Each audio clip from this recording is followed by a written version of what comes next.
Good morning again, everybody. Paul Dottino and Howard Cross with you on Big Blue Kickoff live here on Giants.com. So glad you could join us. We'll be here for the next hour to talk Giants football. It is OTA day number 2.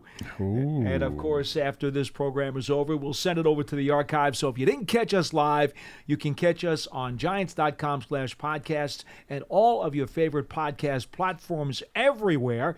But our number, if you'd like to join us, is 201-939-4513, 201-939-4513. Okay, Howard, first up. We're going through OTAs. Giants now having their first 2 of their 10 OTA sessions over the course of the next couple of weeks. What have you seen? And, well, I think it's very interesting. Darren Waller, who, of course, played your position of tight end. No, he plays a different position. He does play a different. Yes, he does. Yeah, that is true. I like how you said that. Yeah. You're correct. They say TE, but it's a different TE. Yeah, way no different. question about that. During the first 2 sessions, he has been the guy who has stuck out really above everybody else in terms of his athleticism. I know there's not much you could tell because guys are in shirts and shorts and helmets and not in pads. There's no contact, none of that stuff. He has such soft hands, though, and he is clearly a very, very impressive athlete. And to watch him warm up even before they do the drills, him and Andy Bischoff, the Giants tight ends coach, does a whole slew of catching drills with him before he even gets out onto the field. High catches, one hand left, one hand right, catches down by the knees and the ankles. He does a whole regimen with Andy before he even gets out onto the field. This guy's a pro's pro, Howard. I'm really impressed with him.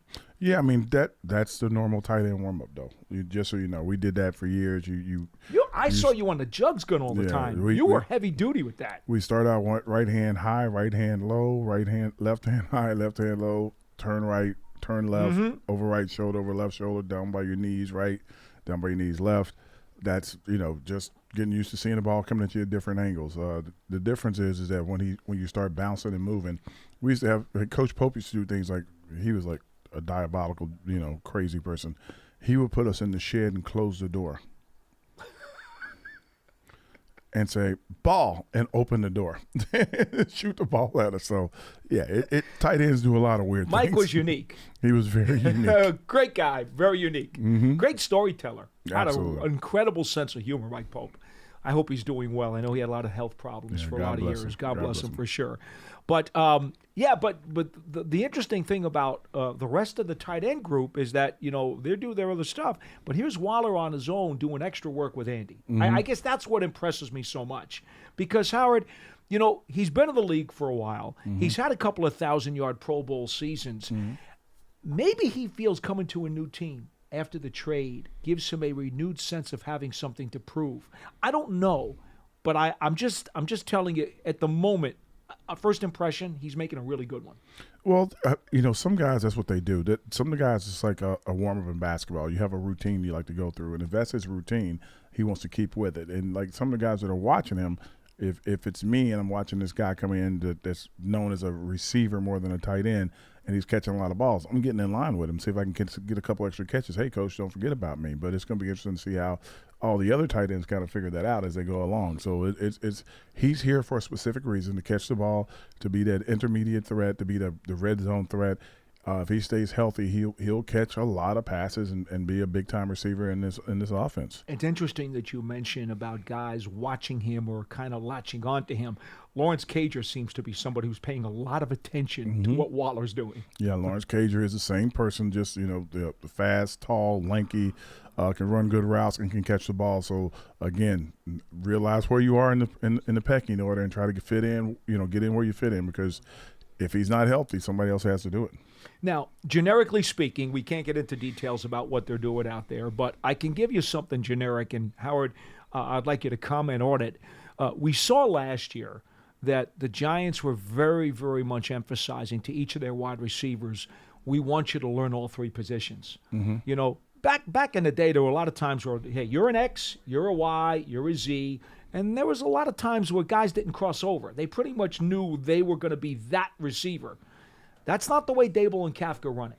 No, I mean, the world's changed a lot. You can't just trot guys out on the field and they hold their position.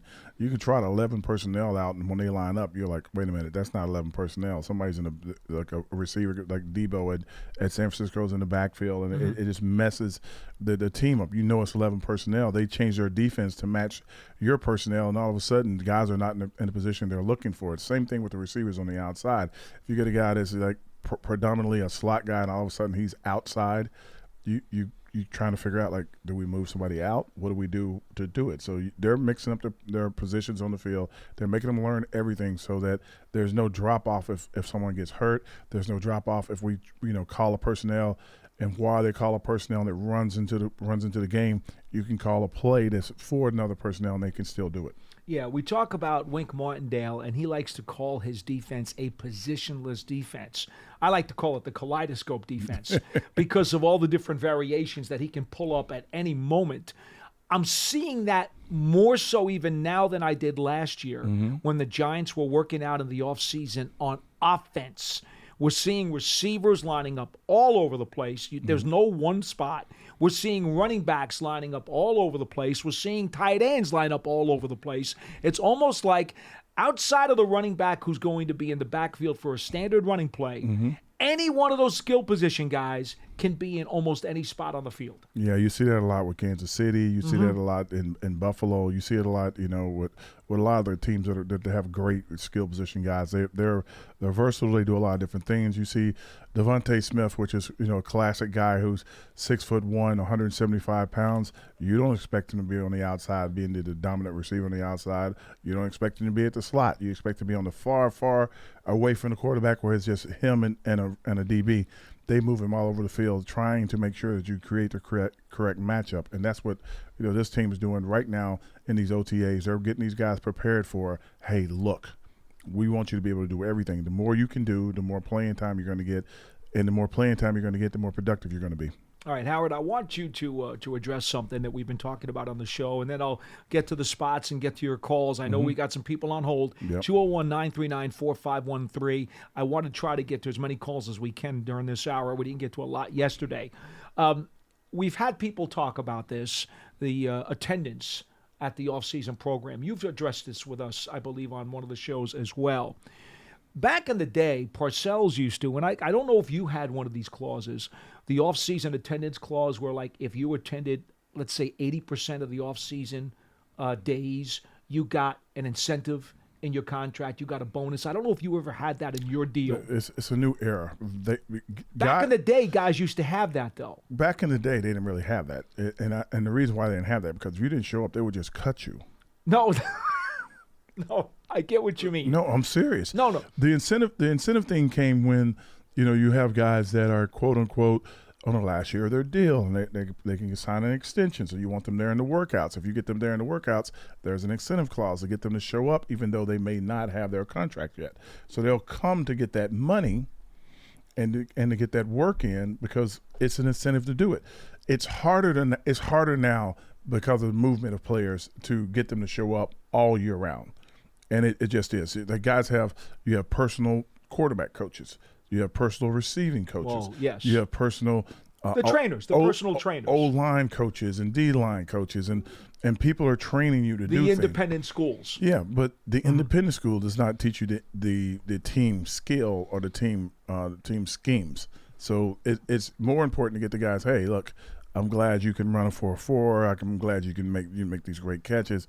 I need you to get in here so you can learn the playbook, so we can put you anywhere that we want. So the incentive clause is to get them to come in to quote unquote participate.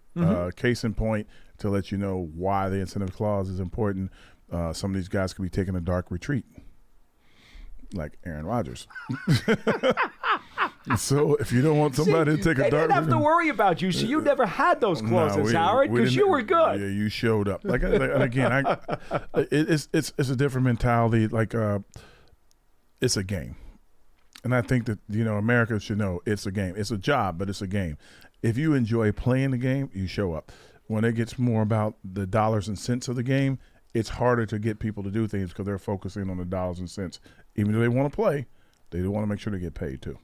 So now you came into the league in 89. 89. I was going to say. 88, I 89, was yep. trying to, I hesitated there. And It's been a so long time. I was just going to say, Howard, it's amazing to me sometimes how many years have passed and how so many things in this league have changed and then so many other things haven't changed. You still need to tackle, right? You still need to run the ball. Mm-hmm. There's some things that are still part of the game, but so many other things have morphed, Well, with the especially on the business side. I forget which year it was, but they had a big collective bargaining agreement there, and it was guys like Drew Brees and some other older players that were saying, I've been in this league for so long, I don't need to practice. I don't know why we're doing all these practices, Yeah. and why we're here in the off season and all this stuff.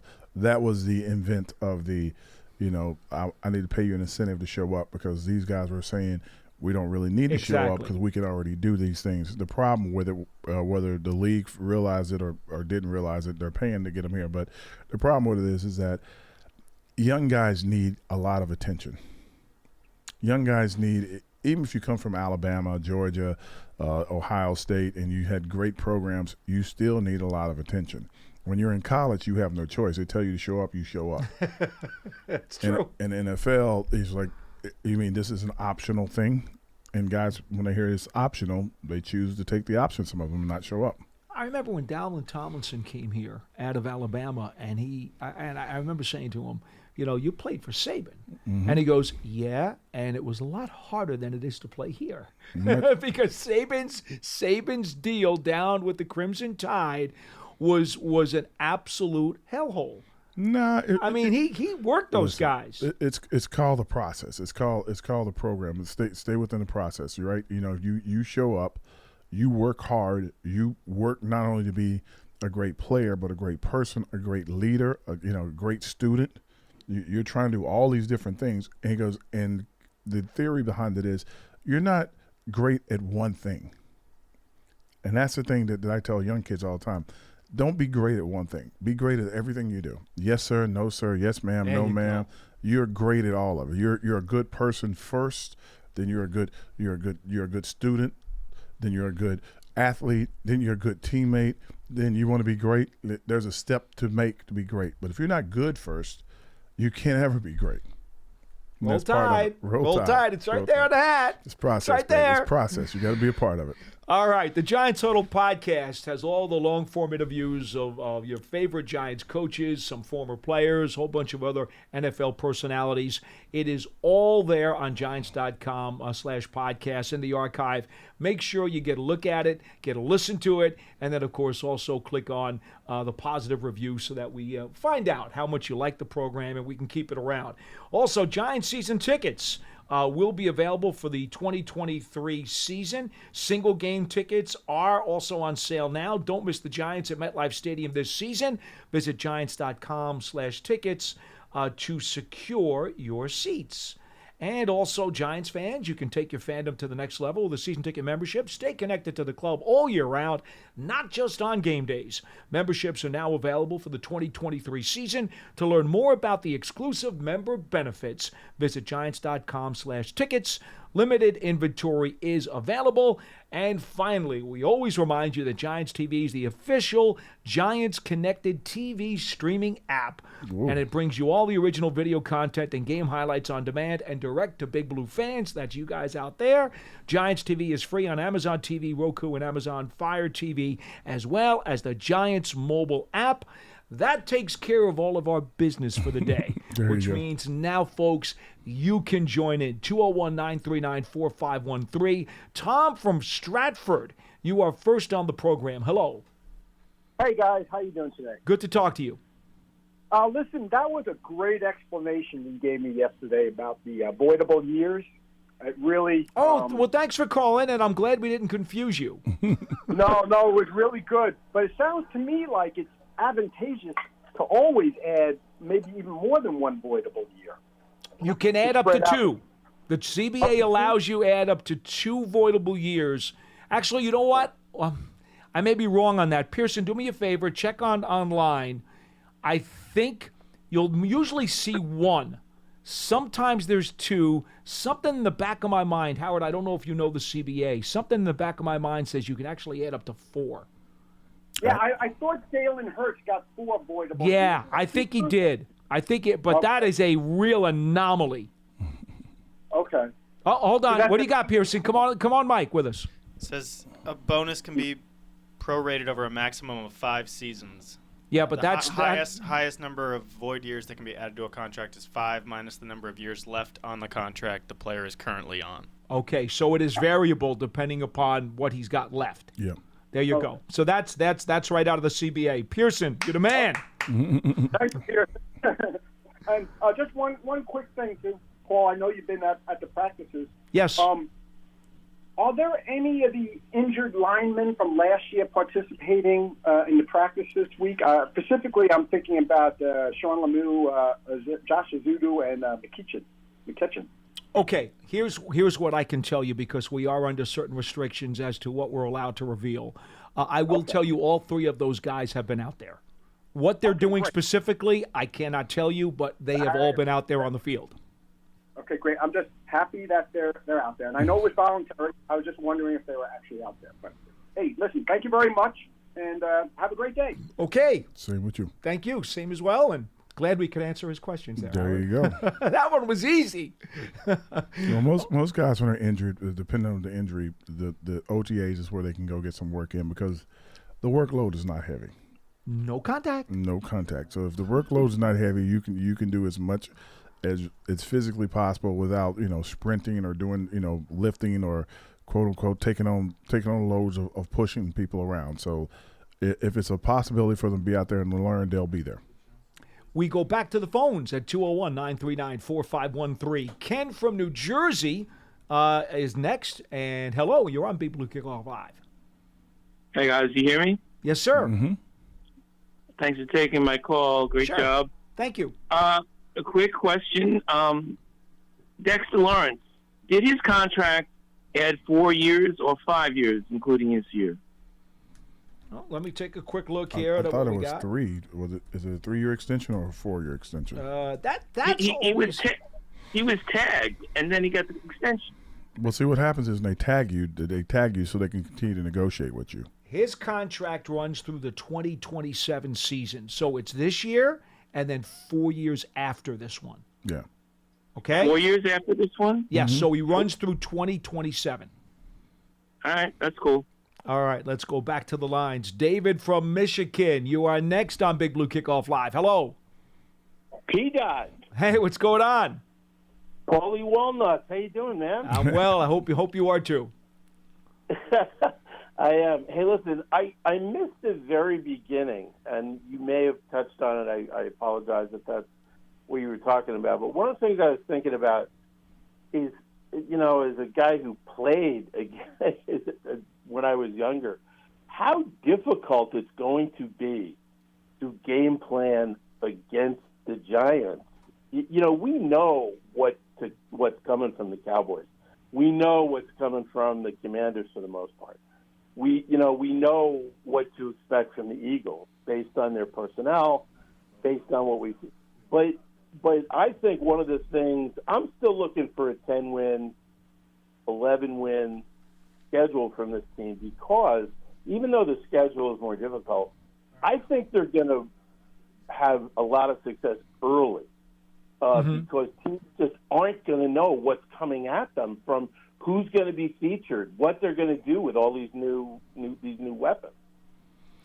Howard touched on it a little bit earlier about the versatility and the Giants' ability to move parts around all over the field. And Howard, we already saw a lot of that creativity last year. I think it will be enhanced this season. I think with the personnel growing, so to speak, what I mean by growing is that they've gotten a lot more receivers in, so that's going to help them out. The tight Speed, end, too. Yeah, the tight end Waller coming in, that's going to help them out. Bellinger playing a bigger role as a tight end, being in that stationary tight end or the guy with his hand in the dirt, he'll stand up sometimes. That's gonna play a big role. Having Hyatt in the game as an explosive guy, if he can do more than quote unquote take the top off of a defense, that's going to be a problem for defenses. Having some of the younger guys that quote unquote got banged up, and if they get healthy right away, that's going to add problems to defense. So there's a lot of offensive, firepower. Having the running back out of Oklahoma, Eric Gray. Yes. He can catch. He is a phenomenal receiver, runs great routes, will cause problems out of the backfield and when he spreads out into the slot. So you have a lot of different guys that if they're in standard 21 personnel could all of a sudden look like they're in spread offense.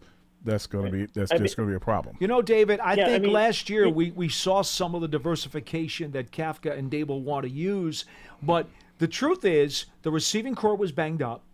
Barkley wasn't 100% all year, and the offensive line had some shuffling that they had to do as well. Yeah, that's what I wanted to say. And with those things involved, they had to pull back a little.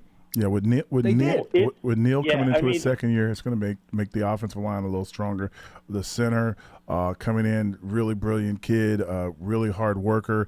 He's going to make a big difference. Schmitz. If you get two guards that can play, and I know there's a whole bunch of guys that are going to be campaigning for those two roles. If you get a couple of guards that can actually play, and the offensive line it doesn't have to be great. If it's just a good offensive line, it's a hard offense to defend.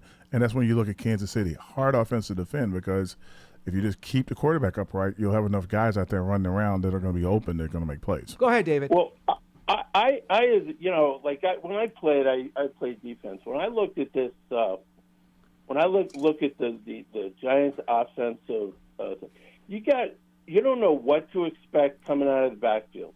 You've got possibly 3 tight ends, depending on who they dress that week. And you've got all these different wide receiver weapons that I wouldn't want to face it. But hey, I got one quick thing. I have an idea. I figured, Paul, this is the best way to get your producer to hear it. There are some. Let's face it. Between now and August, we're going to be running out of conversation. I think we ought to lead up to a day, and it's Stump P-Dot Day. and now, hang on. It's going to be, I want it to be a fundraiser so that we get like 15, and Schmelke can like pre-screen like the smartest entries for Giants trivia that we have to try to stump P-Dot. And we'll raise some money for like one of the Giants charities, like on that day. Like I'll tell you right now, I will pay $100 to put my entry in. That's funny. To my Stump P-Dot trivia question. And then does P-Dot have to match your entry if he loses? I'll just say this: if me losing means more money for the Giants Foundation, I'll have amnesia, and I'll make sure that the foundation raises a lot of money. That's funny. David, we got to go. I got more guys on the line. Thanks for calling. That's funny. Be well. The Stump P-Dots Day. 201-939-4513. Couple of folks are on the line. Real quick, though, I didn't want to go longer into the show without Pearson giving us the new rule, apparently, that the NFL passed today regarding kickoffs. Now, I was preparing for the show. I was watching the OTA earlier, and I had been unaware of the new kickoff rule. So, Pearson, I know you were just apprising me as we were about to go on the air. If you could give a quick read as to what you have on that, I'd like to get Howard's reaction. This is the XFL rule? This is the one that passed for the NFL. It calls for all fair catches and touchbacks to come out to the 25-yard line, similar to the rules instituted at the collegiate level. So I believe it's anything inside the 25-yard line if you call a fair catch, will go to the 25-yard line no matter where you catch it. So what they're doing is because they're trying to promote safety, right? Mm-hmm. And the kickoff return is going to go by the wayside pretty soon. They're pretty much dissolving it. Yeah. So basically, the fair catch, like the ball. First, they're going to do this. You got to catch the ball. If the ball goes into the end zone, you can just wave your hands and like say you're not going to catch it. That brings it to 25. If you catch it on the 5-yard line, because a lot of teams are pooch kicking it to force you to catch it inside the 25 and then see where you're going to run it. They're trying to force you to, quote, unquote, run the ball back or to do a return. They're going to eliminate that and eliminate the pooch kick. So if you pooch kick it now, it's got to come down outside the 25-yard line to force them to run it. So it's going to be interesting to do. I think for a safety standpoint, yes, it's a great thing. For an exciting play in football, that's going by the wayside. Yeah, it's a pretty mundane play. Yeah, it's over. Pearson, was there any other rule that just passed earlier this morning while we were preparing for the program? Thursday flex game? No. Well, that I believe that came out last night, didn't it? Yeah, it came out last night. Yeah, that came out already yesterday, and John Mara, the Giants co-owner, has already come out with a very vocal opposition to that rule. And look, I'm sure that a lot of people are on board with what John had to say. There's really nothing much we can add to it. Well, what's happening is the NFL is trying to get more viewers, right, for their Thursday night games. Mm-hmm. That's all they're doing, and their viewership is what they're banking on. They're not taking into consideration the families that are traveling to games to see games. They're just looking at the TV. How many eyes will be glued to the set? So if you're a family and you book my great dream is to go watch a game in Lambeau, and if it was a Sunday night game, it's great. But if it's moved to Thursday, you're not making it. Nope. You're selling those tickets. 201-939-4513. We have some lines open, but right now we're going to go to Jonathan in Westchester. You're next on BBKL. Hello. Hey, how are you guys? Well, sir, how are you? Pleasure to speak with you. It's so funny. I was just about to talk about exactly that topic. I really appreciated Mr. Mara opposing the flex of games to Thursday night. And I can't speak for everyone, but I think I speak for a lot of the other season ticket holders when I say this. We want Sunday afternoon home games. I mean, we want to arrive early. So does Bill Parcells, right, Howard? Right. Sunday at 1. Bill wanted it every single weekend. That's it. And I love Parcells for that. We want to be there with our kids, our little kids and our parents. To me, that's what Giants football is all about. Being there with the family. So I appreciate Mr. Mara speaking out about this. Because the fans who spend money on tickets, every year, we really deserve to have a voice in the matter, and now we really don't. So I actually went back and looked at the Giants schedules from the first 2 Super Bowl seasons. Right. And Howard, I know Howard participated in the second one. So they only had one home night game each of those years. Monday night against Washington in '86 and Sunday night to start the 1990 season. So, you fast forward to 2023, and you have the night games for the first 2 home games. It's against Dallas and Seattle. You have the Monday night game against Green Bay on December 11th. And then, now you have the possibility, the way I understand it, for additional flexing of that Rams game to Thursday night.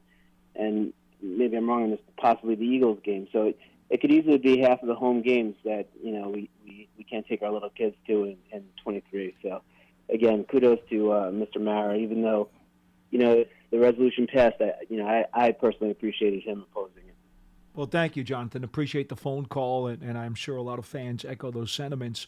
I did not hear if that is a temporary passage, if it's only for this year, or if it's going to be forever down the road. I do know we just saw a graphic on NFL Network, Howard, that the kickoff rule we just talked about is only a 1-year experiment. Yeah, I think they just want to see what's going to happen, and I think they're watching college games. If you watch a great college game, I don't care who it is, I don't care how good their kickoff return is. If they catch the ball, they're like, okay, let's take it to 25. We have a better chance of getting our offense set and getting going than we do catching the ball and returning. There are so many things that can go wrong with the return. The only great thing that happens with return, you get it out past the 30 or get a touchdown. Mm-hmm. 201-939-4513. We have phone lines open. We go to Ken from New Jersey. You're next on BBKL. Hello. Hey, guys. Question for Howard. I'm curious about what you call the snap sequence from the time the line gets set to the time that the ball is actually snapped. Years ago, I first heard Eli say Omaha, and the second time he said Omaha, I think was the snap count. The first one was he was doing line calls, maybe blitz calls, and Omaha was before Peyton. What do you call the whole thing, and what's the sequence of that whole setup? So what happens is that the team calls a play. They'll call like let's call a simple play. We'll call flood right. We'll call flood right Y drag. The guy that's in the F position, we'll call F over. So the drag in the over is the guy runs shallow, the F runs a deep cross, and the guy on the backside runs a post. Now that's what they'll call in the huddle. They break the huddle. whether they call motion or they break the huddle. They come up, they stand at the line. The first thing they have to do is they have to identify which guy is the Mike backer. The Mike backer is the guy that they're going to, quote unquote, move the blocking to.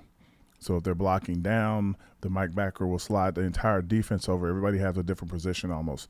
Some teams mix the Mike backer up and move him around. Some teams like Dallas, when they had Parsons being the Mike, sometimes you have to find him so you can set your entire blocking scheme up towards. So when you hear them say, you know, so-and-so's the Mike, or they'll say number 11's the Mike, or number 12's the Mike, or this guy's the Mike, that's what they're doing.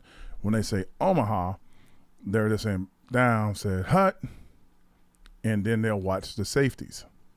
If the safeties step forward and one steps back, you know that they're shifting the coverage, and you know the Mike might change. So when you hear guys say Omaha, they're not changing anything. They're just seeing what, you know, they're giving the whole team a chance to look up. Omaha in some sequences is for a team to call. It's their catchphrase for, hey, look where they're moving, so everybody's on the same page. That's just a timing thing. The Giants don't do it that much. The Giants are in now they're into what we would call a quicker set offense. And the quicker set offense is they get up to the ball, they run their motion, and they're watching their motion. And when they identify the Mike, so it'll be like they'll send like the F in motion from the left side to the right side, so they'll get behind the tight end so he can run that deep cross, and they'll say, Blue 19, and the quarterback will move his foot. The F will come in motion. If he says Omaha while he's coming, that means that the guy that was covering the F didn't move. If the guy that's covering the F doesn't move, that means that guy's blitzing. If the guy follows him across the line, that means that guy's playing man-to-man, and it's also probably a blitz. If the guy on the outside that he motions 2 steps down, and that guy that was over him in the beginning backs up, they know it's a zone. So they're watching all these things. When they call it Omaha, they're just taking another time, another set to get it. When Peyton did it, it was something totally different. Peyton called Omaha on every play. And he called Omaha on every play to confuse the defense, yes. not to confuse the offense. The play is said, Omaha, Blue 19, Omaha. And he stops, and everybody's like looking, is he changing the play? He's not changing the play. He had 2 plays. He had 2 passes and a run. It has been said that over 75% of his Omaha calls were bluffs. They're all bluffs. So some teams have it standard 1 run, 1 pass. Some teams have it standard 2 passes and a run. Some teams have it standard 2 runs and a pass. It's just when you leave the huddle, you know, there's very few times I think today, unless it's a short yardage play, where the play that's called in the huddle is the actual play that's going to be run. And that's why they've eliminated the quarterback sneak where everybody's pushing the guy across the line of scrimmage. All right? They can't do that? They can't do that anymore? No. The scrum? The scrum. When did that get outlawed? They tried to. They didn't get it. They didn't get it? No, they didn't get it. I'm surprised because it's very dangerous. It was recommended by, or at least it was brought up by somebody. I forget what team asked for it, and it got voted down. Oh, wow. So that means you're The going to scrum is still in there. You're going to see a lot of scrums this year. You know? 3rd and 1, everybody's going to be in the middle of the field. Somebody from the league said to me, the whole secret behind that scrum is that the interior, your center, and the guards, but mostly your center, they've got to be able to make sure that at the snap they immediately get low enough so that then your quarterback gets on top of that center's back and then gets the push from the back for the rugby scrum. If the center doesn't get low enough, the quarterback can't get that push from behind. Trust me, when 2 big fat dudes behind that dude are pushing you, the scrum works. Okay. I don't care how big Dexter is. Ken, is that all? All right, he's gone. 201-939-4513. We have some phone lines open before we get to the next call. Howard, in regarding the personnel on the field, we're talking about multiple usage, multiple formations, versatility, guys playing in all different areas, some guys showing this, some guys showing that. They changed the number requirements a couple of years back to where now guys can have all different numbers. Like Thibodeau's an edge rusher, he's a 5 instead of a 50. Doesn't matter. I'm asking you as an offensive player, would that trouble you at all that, okay, in your mind you were thinking about certain positions had certain numbers and now guys have all different numbers? You're saying it does not matter at all? Matter. You, it would not bother you. If I stand up and the Parsons is a great example because he's number 11. Right. We come up. He's standing on the edge, and there's 3 defensive linemen inside of him, and the safety comes down. If I want to make Parsons the Mike, he's the Mike. Number 11's the Mike. I move my whole protection towards the guy that I need to move to. I take 2 guys out to block Parsons. Everybody else is covered. Oh, no. I understand what you need to do. What I'm asking you is subconsciously in your mind, when you look up, does the number change screw you up at all? No. It does not. That was a myth that Tom Brady tried to make out, that you put single digits on guys, it's going to be harder to identify them and stuff. He was one of the guys who came out against it. But it's a myth. You know where guys are standing. And besides that, most guys are coming out of college. If you've come out of college in the last 8 years, you've been playing with guys with single digits. You played against a defensive – college numbers are totally different. Yeah, you play against a defensive tackle that's number 87. He was a tight end when he came to school. Now he's a defensive tackle, and he's still wearing 87. So, no, that doesn't matter. Fair enough. 201-939-4513. We go back to the phone lines. Gary from Virginia is next on BBKL. Hello. Hey, Paul and Howard. How you guys doing? Hi, good to talk to you. I just had a little question. I think you guys do an awesome job keeping us all informed. But besides Daniel Jones, who would you say's improvement would make the biggest impact on the team moving forward? Evan Neal would be number 1 at the right tackle. If he's healthy enough and makes the big jump, kind of like Thomas did on the opposite side, that would improve the offense tremendously. Either guard playing, average or above average, whoever the guy who winds up being in there, whoever the 2 guys are that runs up being in there, that's going to make a huge, huge jump and a big difference. Outside of that, I think a lot of guys are, they're playing pretty well. All right, thanks. That's all I got. Well, thank you so much. 201-939-4513. We've got about 15 minutes to go. Open phone lines are there. If you want to give us a call, dial us up. Who else would you think? That's a good question. Who do you think if they made a giant leap, would change everything? Well, again, I think on the defensive side of the ball, I don't know that the questions are about giant leap in talent as much as it is availability. For example, opposite of Dory Jackson, they don't know. They drafted a really good kid. They got a bunch of guys. No. They drafted a really good Howard, I've been screaming for Banks for 3 months. Trust me, I wanted him. Yeah, he's going to be. That's going to be a big jump. But at the moment, we don't know what he is as an NFL player yet. He's got to put a resume together. I'm not worried about that. I don't think so either. No. I don't think it's a problem, but he hasn't done it yet. I think whoever, I would like to see. The X-Man back there make a big jump after having his hand. McKinney. Yeah. I would like to see him after the handbrake. If he can get back to where he was his rookie season, that would be huge. As a big ball hawk back there getting some interceptions on the defense side of the ball. I would like to see anybody at linebacker in the middle of the field make a big step forward. I know we got Davis. He's coming in. I know we drafted a kid last year that got hurt early in the. Well, that's Beavers. Beavers. We know what Okereke is. He's a good player. He doesn't have to make a jump. He's a good player. Okereke, I wasn't worried about, but whoever else is playing with him is if we can get one of those guys to be a standout, that will make the defense. That will make Wink's defense unbearable. See, but you've already mentioned now McKinney. He's coming back from injury. You mentioned Beavers, he's coming back from injury. I mentioned to you on the other side, the corners. Well, Banks is a rookie, so he has the rookie questions to answer, and he will make mistakes, Howard. Yep. Rookies make mistakes. I tell you one. And all the other corners on that side have been hurt. I'm going to give you one. So they're all injury-related. If Thibodeau makes a big leap, because he started off the season, the first 4 games, he was banged up. No question. So if Thibodeau makes a big leap. Then he got rid of the knee brace and started playing better. If Thibodeau makes a big leap and he plays from beginning to end like he played in the last few games, that's going to be a big change. You know what I'd like to see, and I know you particularly like to watch this because he's there on the edge and tight ends often have to deal with him.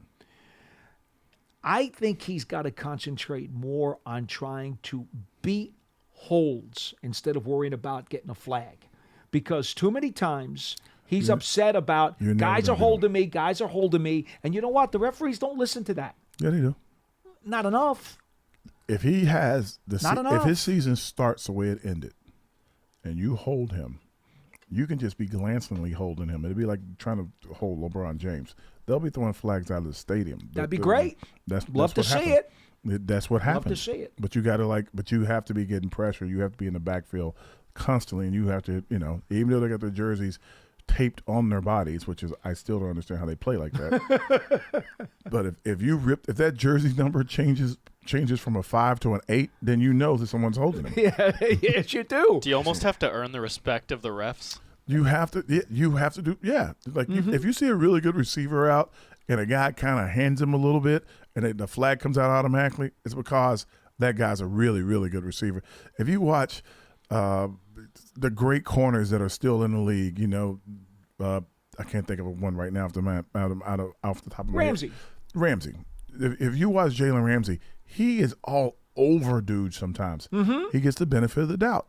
And when you're a great player, the better you are, the more you get the benefit of the doubt. Right. You'll see more holding calls against Dexter Lawrence this year than you've seen last year because they're like, okay, you can't stop that guy. You have to be holding him.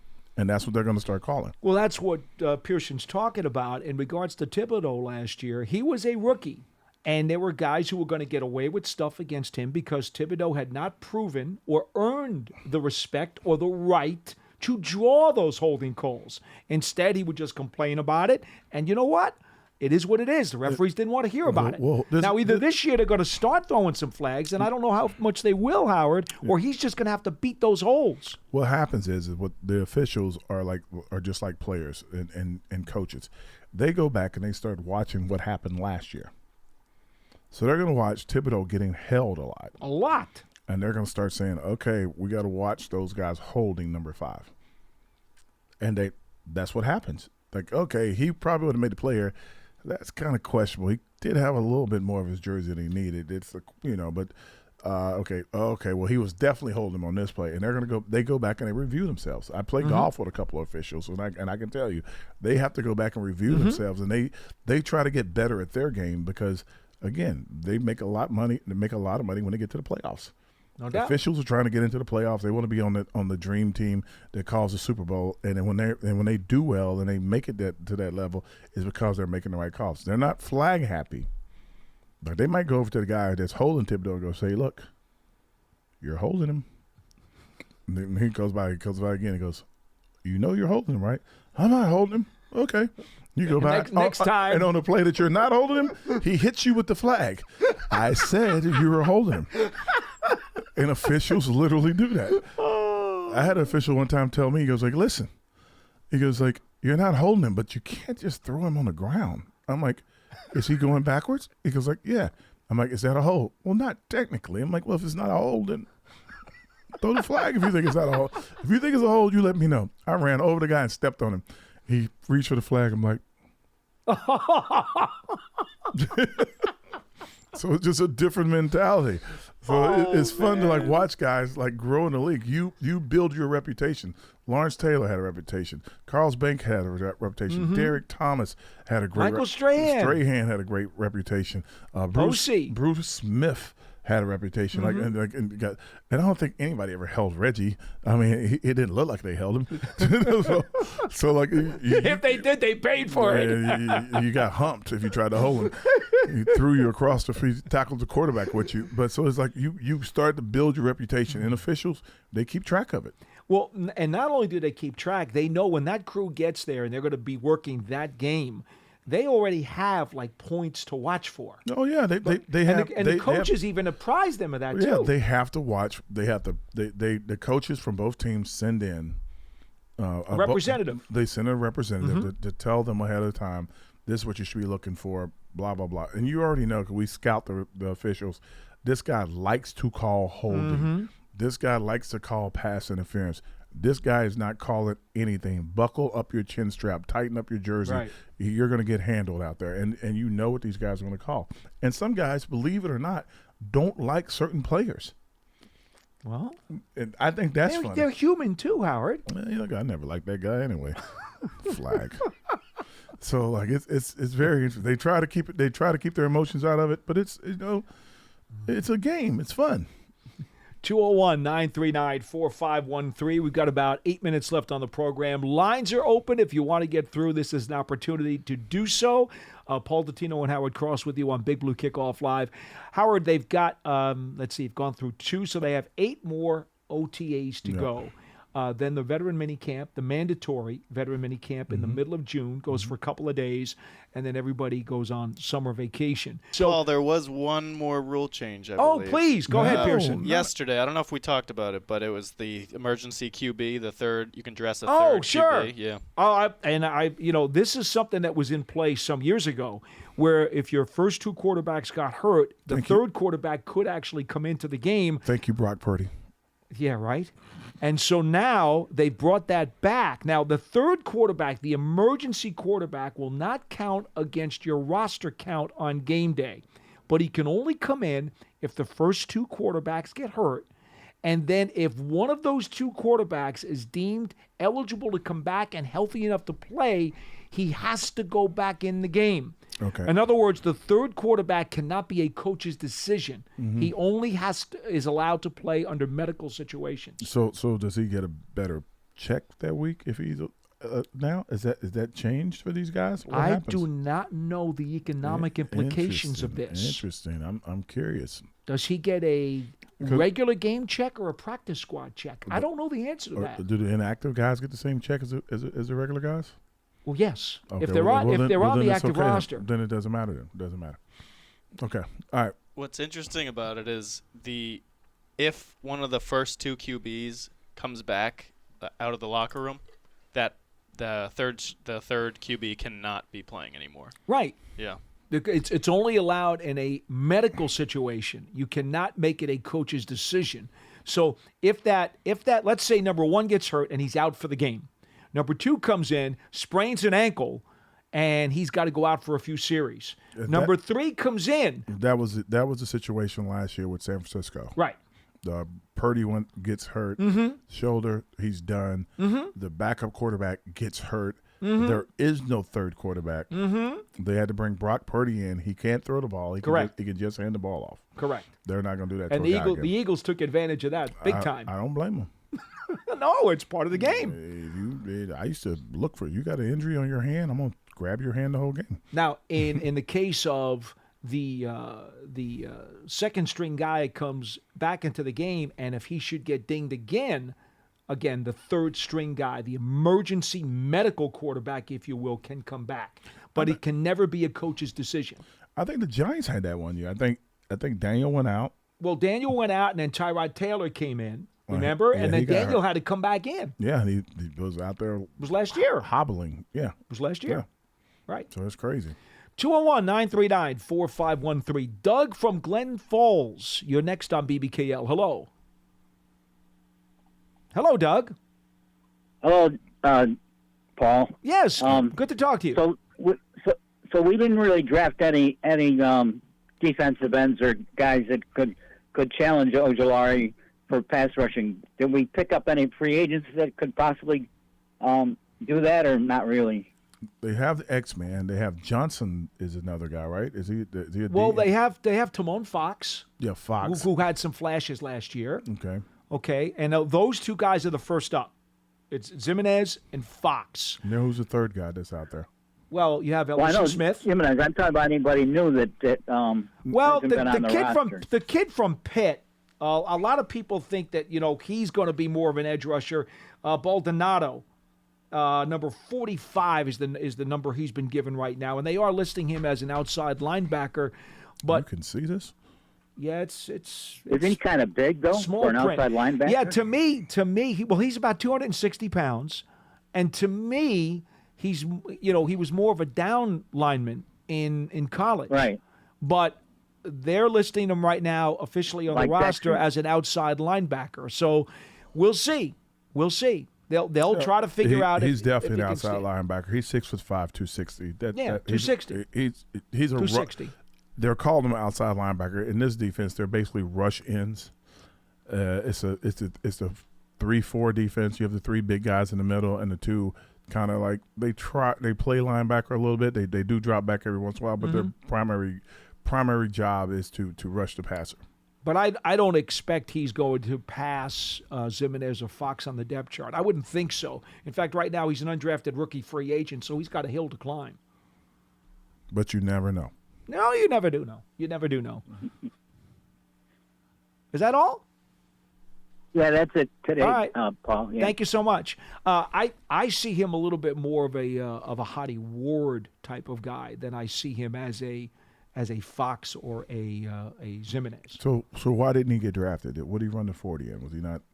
I don't have his combine times and stuff handy. Okay, but that usually determines it. If you got that burst and that bend, as they say, that kind of gives you the edge.